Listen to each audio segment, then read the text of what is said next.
नमस्कार भावी शिक्षक हो. आज आपण टेटची प्रश्नपत्रिका 13 सोडवणार आहोत, जेणेकरून तुम्हाला थर्ड टेटसाठी त्याचा सराव होईल. यामध्ये प्रश्न क्रमांक 4ला मराठीचा प्रश्न आला होता. पहा, वर या शब्दाचा विरुद्धार्थी शब्द कोणता?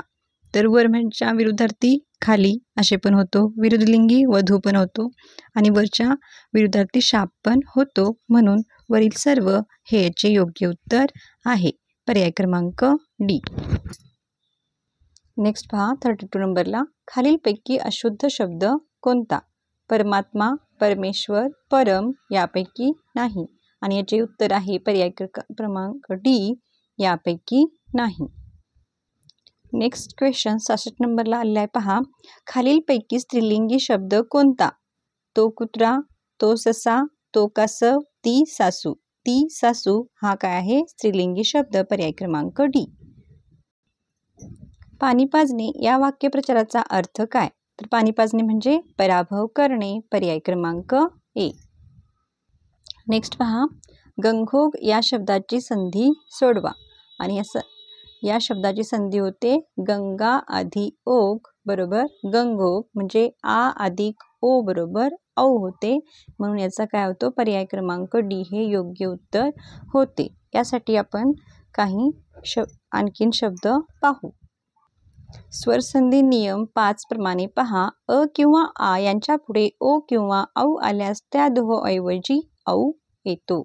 त्यामुळे इथे पहा, गंगा आ आणि ओग मधलं ओ, आ अधिक ओ बरोबर औ बरोबर गंगोग.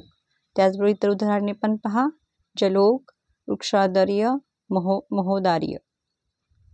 तर असे या नियमानुसार तुम्ही हे नियम बायहार्ट करा किंवा समजून घ्या आणि त्याची उदाहरणे पण पाहून घ्या, जेणेकरून तुम्हाला संधिवचा प्रश्न आल्यास काय होईल? तुम्ही चुटकीसरशी सोडवू शकाल. नियम माहीत असणे गरजेचे आहे. त्यासाठी अधिकाधिक वाक्य तुम्ही अभ्यासणे सुद्धा अधिकाधिक शब्द तुम्ही अभ्यासणे गरजेचे आहे. इथेच आणखी काही नियम पाहून घेऊयात. पहा,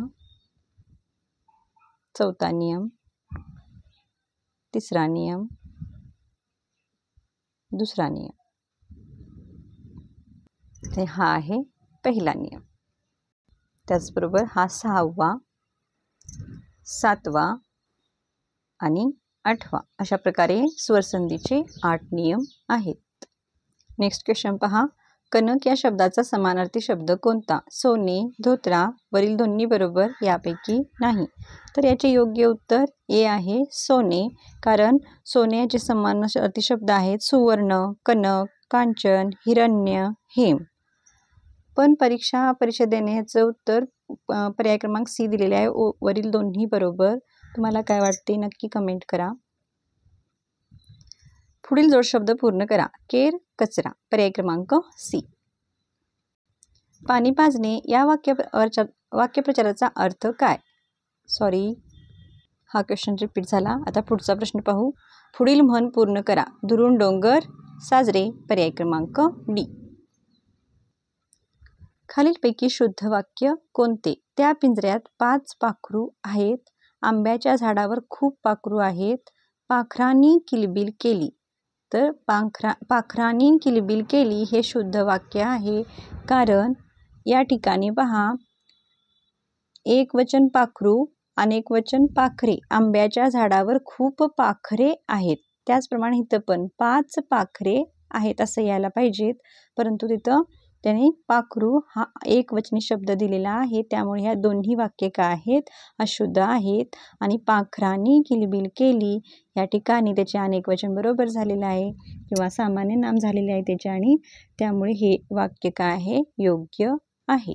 आता सामान्य नाम म्हणजे काय? तर ह्या इथं जो अंतिम पदात बदल होतो ते पाखरा हे पाखरूचं काय आहे? सामान्य नाम. नेक्स्ट क्वेश्चन आहे, मागून जन्मलेला कोण? अग्रज. आणि आधी जन्मलेला अनुज. त्यामुळे याचं पर्याय क्रमांक ए हे याचे योग्य उत्तर आहे.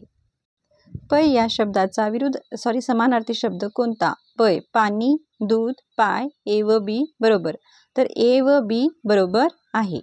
त्यानंतर 183 नंबरला पहा, उच्च या शब्दाचा विरुद्धार्थी शब्द कोणता? उच्च, नीच. पर्याय क्रमांक ए. त्यानंतर खालीलपैकी अशुद्ध वाक्य कोणते? माझे गाव सुंदर आहे. माझे गाव पर्वताच्या कुशीत आहे. नेक्स्ट ऑप्शन पाहूयात.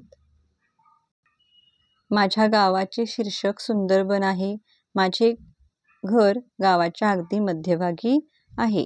तर पहा, व्याकरणदृष्ट्या किंवा पहा 1, 2 आणि 3 ही वाक्य काय आहेत?